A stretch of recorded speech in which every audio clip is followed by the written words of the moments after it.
Hi children, I am now going to teach you a very interesting lesson from your English reader, which is the childhood story of a great scientist.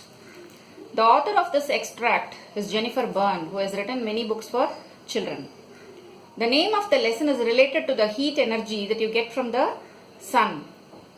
It helps you to see the world around you. Yes, it is light.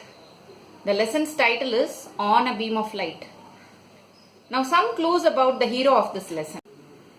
The first clue, he was a German-born scientist.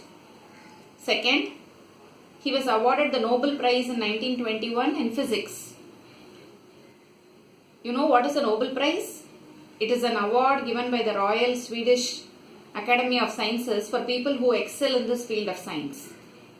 The third clue, whenever we talk about brain, intelligence, IQ level, this scientist comes to our mind. Got it? Yes, you are right. It is none other than Albert Einstein. His master work or invention was the theory of relativity, for which he won the Nobel Prize in the year 1921. Now as I teach the lesson, I will be giving you a lot of interesting information about this scientist. I want you to listen carefully. At the end of this session, I will have a quiz for you on Albert Einstein. Now moving on to the lesson. Over 100 years ago, a baby boy was born in Ulm in Germany in the year 1879. His parents named him Albert. Even after Albert turned 3, he hardly said a word. Hardly means almost not. He was not even able to utter a single word. Generally, children begin to babble from around the age of 6 months to say 10 first words between 10 and 15 months. But even after Albert was 3 years, his speech was often awkward.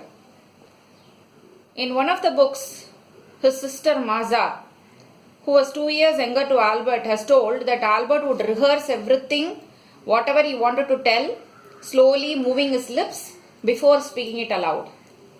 This made his parents worried. He just looked around with his big curious eyes, but he did not respond back. He did not utter a word. He was totally different from the other children of his age. So his parents thought that something was wrong with Albert, but still they loved him.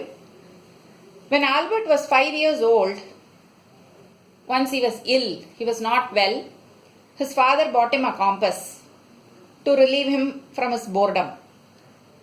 The compass was a small round case with a magnetic needle inside. Children, have you ever heard this word before? Compass. What is that comes to your mind when you hear the word compass? Yes, it is used to show directions. It has got a magnetic needle inside. But have you wondered why the needle in the compass always points only to the north? But Albert, even though he was only 5 years old, was very curious to know why the needle was always pointing only towards the north direction. Now we know that it is because the north pole of the magnet inside the compass is attracted to the south pole of the Earth's built-in magnet. But the same way Albert, when he was puzzled about it, he was very curious to know why the needle was pointing towards the north all the time. However, he twisted and turned the instrument.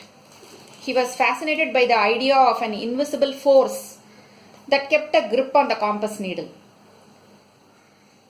He understood that there are many mysteries in the world like this. He wanted to understand these mysteries, so he started asking questions. Generally, when you read about great scientists and inventors, you can see that one particular thing was common in all of them. Yes, it is their curiosity to learn more, their inquisitiveness and questioning skill.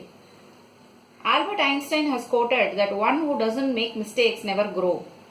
They become stagnant. The more questions you ask, the more knowledgeable you become.